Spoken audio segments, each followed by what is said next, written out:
పోతూనే ఉంటారేమో. ఎందుకంటే తాజాగా కర్ణాటక హైకోర్టు ఇచ్చినటువంటి తీర్పు ఒక ఆవేదన భరితమైన అంశం. ఎట్లాంటిదంటే గుళ్ళోకెళ్ళి మీ దేవుడు లేడు, మీ దేవుడు ఉట్టి భ్రమ మాత్రమే, అల్లాని ప్రార్థించండి, అల్లాని కలవండి, మా మతంలోకి రండి అన్నటువంటి పాంప్లెట్స్ పంచారు. గుళ్ళోకి వెళ్ళి హిందువులందరూ పట్టుకున్నారు, పోలీసులకు అప్పచెప్పారు. వాళ్ళు ముస్లిం సామాజిక వర్గం వాళ్ళ వెనకాల నిలబడ్డారు. ఎస్టీపీఐ పిఎఫ్ఐ దాంట్లో కీలక పాత్ర పోషించింది. వాళ్ళ వెనకాల నిలబడ్డారు.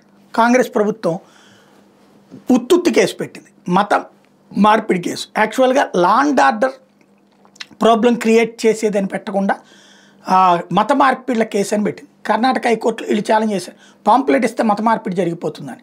కోర్టు ఏమనాలి?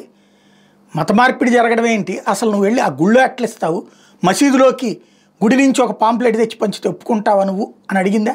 అడగల. దీని ద్వారా మత మార్పిడిలు జరిగిపోవు అంటే కొట్టివేసింది.